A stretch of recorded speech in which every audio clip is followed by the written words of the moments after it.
تو کیا آپ جانتے ہیں کہ رمضان کے 30 روزے رکھنے سے ہمارے شریر پر کیا اثر ہوتا ہے؟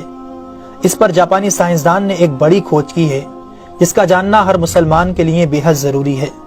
جاپانی بایولوجسٹ یوشونوری اشومی ایک سائنسدان ہے جن کو 2016 میں میڈیسن پر نوبل پرائز دیا گیا۔ ان سے جب پوچھا گیا کہ آپ نے کون سی ایسی چیز بنائی ہے جس کی بنا پر آپ کو دنیا کا سب سے بڑا انعام نوبل پرائز دیا جا رہا ہے، تو انہوں نے کہا تھا کہ میں نے کینسر کی ممکنہ دوا کھوج لی ہے، اور اس بات پر دنیا نے بڑے پر انداز میں ان کی کاوش کو سراہا اور مبارکباد دی گئی۔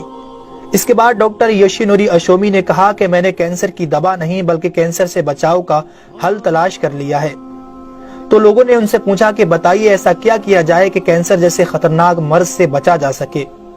تو انہوں نے کہا کہ جب ہم بھوکا رہتے ہیں تو ہماری باڈی میں موجود غذائیت ختم ہونے لگتی ہے، جس کی وجہ سے جسم بھوک محسوس کرتا ہے۔ اگر اس بھوک کے دوران جسم تک کھانا نہ پہنچے تو ہمارا جسم بھوک کی شدت کی وجہ سے اپنے اندر موجود ان زہریلے سیلز کو کھانا شروع کر دیتا ہے جو کینسر کا سبب بنتے ہیں۔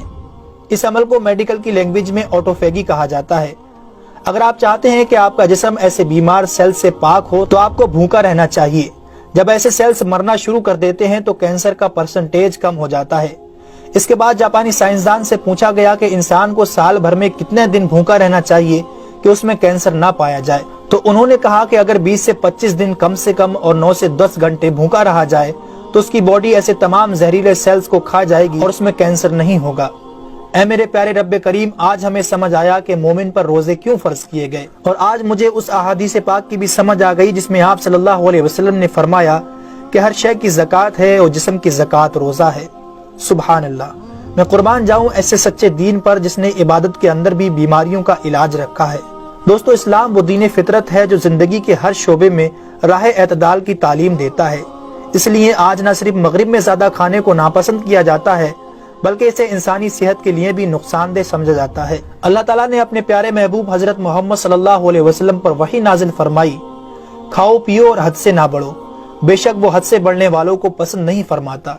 اس کے علاوہ حضرت ابو ہریرہ رضی اللہ تعالیٰ عنہ سے روایت ہے کہ رسول اکرم صلی اللہ علیہ وسلم نے ارشاد فرمایا، کھاؤ پیو اور پہنو اور خیرات کرو بغیر فضول خرچی اور تکبر کیے۔ دوستو، انسان کو کھانے کی صرف تھوڑی سی مقدار کی ضرورت ہے جو انسانی جسم میں توانائی پیدا کر سکے، جتنی توانائی انسانی زندگی کے لیے ضروری ہے، اور جس سے اس کی صحت اچھی رہے اور وہ اپنی روزمرہ کی ذمہ داریاں پوری کر سکے۔ انسانی جسم کو جتنا کھانے کی ضرورت ہے اس سے زیادہ جسم میں داخل ہونے والا کھانا چربی بن جاتا ہے، جس کی وجہ سے انسان کا جسم بڑھ جاتا ہے، اس کی رفتار سست ہو جاتی ہے اور وہ بہت زیادہ تھکن محسوس کرنے لگتا ہے۔ اس کے علاوہ انسانی جسم بہت سے امراض کا شکار بھی ہو جاتا ہے۔ اسی لیے اللہ تعالیٰ نے روزے فرض کیے تاکہ 11 مہینوں کے دوران کھانے پینے کی بے احتیاطی کا ازالہ ہو سکے۔ قرآن پاک میں اللہ تعالیٰ نے روزے رکھنے کا حکم ان الفاظ میں بیان فرمایا ہے، اے ایمان والو، تم پر روزے فرض کیے گئے جیسے کہ تم سے پہلوں پر روزے فرض کیے گئے تھے تاکہ تم پرہیزگار بن جاؤ۔ دوستو، قرآن مجید میں بیمار اور مسافر کے لیے روزے مؤخر کرنے اور جو روزہ نہ رکھ سکے ان کے لیے فدیہ ادا کرنے کا حکم دیا ہے۔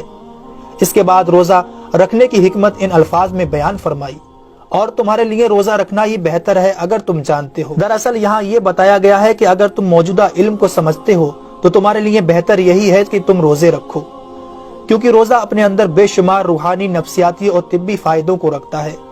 روزے کی طبی افادیت کی طرف نہایت مختصر مگر جامع اشارہ نبی اکرم صلی اللہ علیہ وسلم نے ان الفاظوں میں بیان فرمایا، روزے رکھو اور تندرست ہو جاؤ۔